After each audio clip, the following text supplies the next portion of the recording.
निधि मेरी दोस्त थी शायद, लेकिन उस रात तो उसने भी मेरा साथ छोड़ दिया था। हेलो भाई, राम नाम प्रणाम। और कैसन बाल ठीक बाल ना? हमारी तरफ से सभी बड़ों को दिल से प्रणाम और छोटों को खूब सारा आशीर्वाद।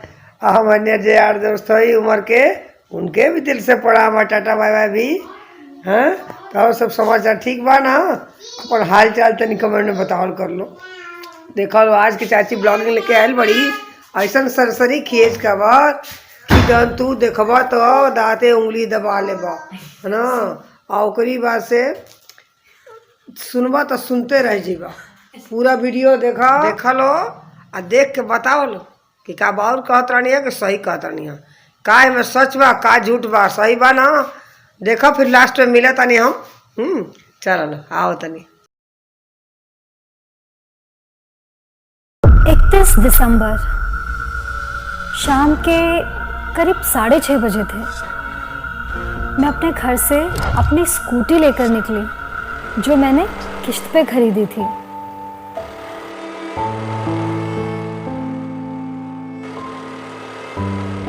अपनी दोस्त निधि को साथ लिया और काम के सिलसिले में निकल गई। मेरे काम का ना कोई टाइम फिक्स नहीं था क्योंकि मैं इवेंट्स में काम करती थी ना। पापा के जाने के बाद हमारे घर के हालात बहुत अच्छे नहीं थे, इसलिए मैं सिर्फ क्लास 9 तक ही पढ़ पाई। ऐसे में भला किसी ऑफिस में मुझे कैसे काम मिलता? परिवार की कई जिम्मेदारियां थी मुझ पर और इन्हीं जिम्मेदारियों को लेकर मैं घर से निकली थी। निधि मेरी दोस्त थी शायद, लेकिन उस रात तो उसने भी मेरा साथ छोड़ दिया था। एक होटल में हमने कमरा लिया था।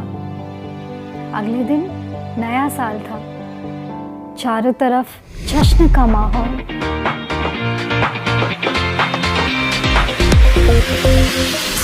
मुझे नहीं पता था कि मैं नया साल देख ही नहीं पाऊंगी। होटल में कुछ दोस्तों से मुलाकात भी हुई और रात को माँ से एक बार फ़ोन पर बात भी हुई। फिक्र करती थी मेरी बेटी नहीं, उनका बेटा जो थी मैं। 10-10:30 बजे के बाद उन्होंने फिर फ़ोन नहीं उठाया। मेरे 9 बजे बस फ़ोन उठाया, फिर नहीं उठाया उन्होंने फ़ोन। तो मैंने बेटा तो घर नहीं आ रही कि मम्मी अभी मेरा काम ख़त्म नहीं हुआ, मैं या तो सुबह के 4 बजे तक आऊँगी या सवेरे आऊँगी। मैं अपनी फ्रेंड के घर रुक जाऊँगी, वहीं पास में घर होगा। तो मैंने ठीक है, मैंने आज ही टाइम से मैंने सब्जी भी लानी है बेटा, हमारे घर का वही बेटा था वही बेटी थी। मैंने कि तुझे सब्जी भी लानी है? हाँ मम्मी मैं ले आऊँगी, मैं सवेरे आऊँगी। बस इतनी बात हुई थी और मेरी उससे कोई बात नहीं हुई। पता है, सुबह मुझे घर के लिए सब्जियां भी ले जानी थी, लेकिन मेरी सुबह तो हो ही नहीं पाई। मैं निधि के साथ स्कूटी पर थी और वो पीछे बैठी थी। तभी एक कार आई और मेरी स्कूटी को जोर से टक्कर मार दी। क्या कहा? दोनों नीचे गिरे, लेकिन मैं उस कार के नीचे आ गई। कई लोग थे उस कार में, चाहते तो कार से उतरकर मुझे बचा लेते, पर वो तो नशे में थे और फिर मैं उनकी थी ही कौन? इसलिए उन्होंने मुझे शायद अपनी बलेनो कार से कुचलना ही बेहतर समझा। फंसी हुई थी मैं उस कार में, चीख रही थी और वो मुझे किसी सामान की तरह अपनी कार से दिल्ली की पथरीली सड़कों पर घसीटते रहे। मेरे जख्म गहरे हो रहे थे और मेरी रूह चिल्ला रही थी। पता है मुझे बहुत दर्द हो रहा था। बाप रे बाप। फिर भी मैं लड़ रही थी मौत से, इस आस में कि शायद कोई तो मुझे देख लेगा, कोई तो मुझे बचा लेगा। मदद की गुहार लगाती रही मैं। मेरी सांसें भी जख्मों से भर गई थी, लेकिन फिर भी एक आस थी मुझे मदद की। पर कोई नहीं आया मुझे बचाने, कोई नहीं आया। न पुलिस, न लोग, न ही वो दरिंदे जिनके लिए मैं सिर्फ एक खिलौना बन गई थी। पता है, मैं जीना चाहती थी अपनी माँ के लिए, अपने छोटे बहन भाई के लिए, अपने परिवार के लिए। मेरे भी आंखों में कई सपने थे जिन्हें मैं पूरा करना चाहती थी। मेरी बीमार माँ का इलाज भी तो मुझे ही कराना था। अपने भाई बहनों और माँ के लिए कमाई का इकलौता जरिया थी मैं। बस इसीलिए मैं जीना चाहती थी। कई किलोमीटर के उस पूरे सफर में मैं लड़ती रही और घंटों तक मौत से लड़ने के बाद मेरी सांसें थमने लगी, मेरे आंसू भी सूख गए और मेरा दर्द भी हल्का हो गया। शायद मेरे बदन में खून का कतरा भी नहीं बचा था और ना ही बदन पे कोई कपड़ा जिससे मैं खुद को ढक पाती। और मैं हार गई।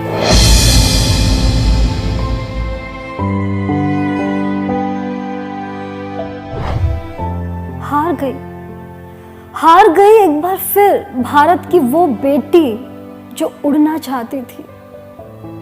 हार गई।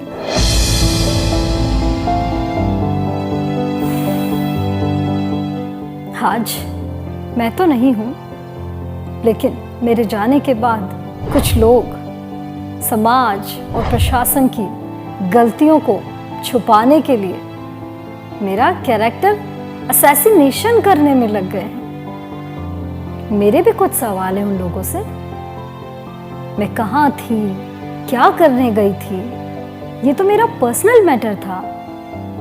मेरे दोस्त लड़के थे या लड़की, ये तो मेरा पर्सनल मैटर था। इससे लोगों को, लॉ एंड ऑर्डर को, पुलिस को क्या लेना देना। मुझे बस ये जवाब चाहिए कि मुझे इंसाफ कब मिलेगा। सरकार, पुलिस, वो दरिंदे या कोई और, मेरे दर्द का हिसाब कौन देगा। मेरे अपनों के दिल पर लगे जख्म, उनकी तकलीफों का हिसाब कौन देगा।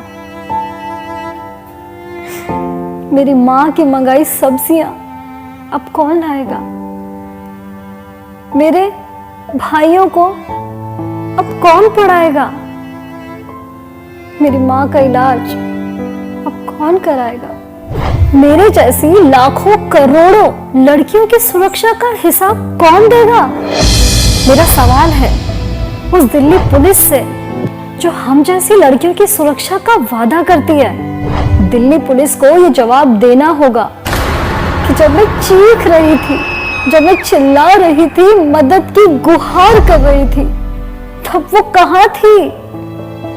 पुलिस का वो दावा कहाँ था जब उन्होंने कहा था कि 31 दिसंबर को दिल्ली में सबसे ज्यादा सख्ती होगी।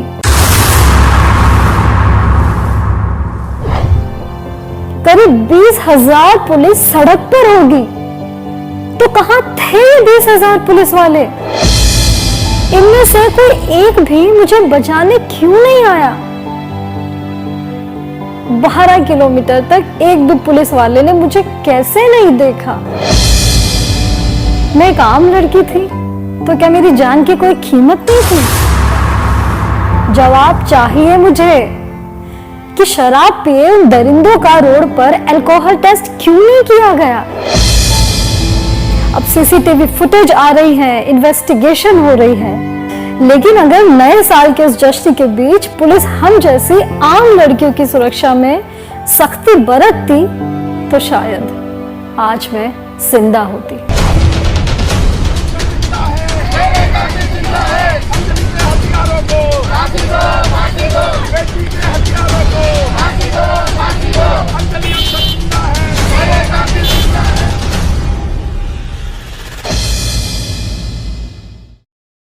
हाँ तो आगे बताओ, ठीक लगल है ना?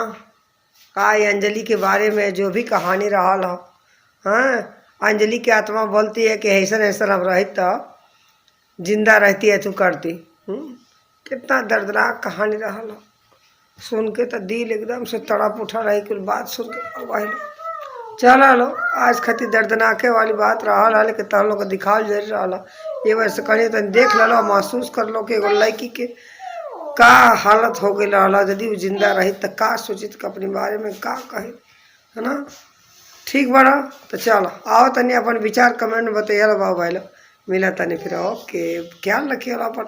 और ठंडी अभी जाता, भले जाता, लेकिन लापरवाही बिल्कुल ना होके के चाहिए बाबू भाई लोग, है ना? तो धूप में रहिए लो दिन में, और ओकरी बाद से तभी भी शाम सुबह अपने आप के बचा के रखिए लो ठंडा से, ठीक बा ना? चलो लो, मैं आओ तनी फिर दूसरा दिन फिर फैमिली ब्लॉग के हिंग लेके आ चाची के सारी चीज़ें हंसी मजाक का हंसी ठिठोली घर के परिवार के तरी है नातिन से देख लो लास्ट में। बाय कलो नातिन, बाय बाय कलो, बाय कह लो नातिन। ओ कर तरी ओ देखा लो। ठीक बा भाई ना, चलो ओके बाय, शुभ रात्रि।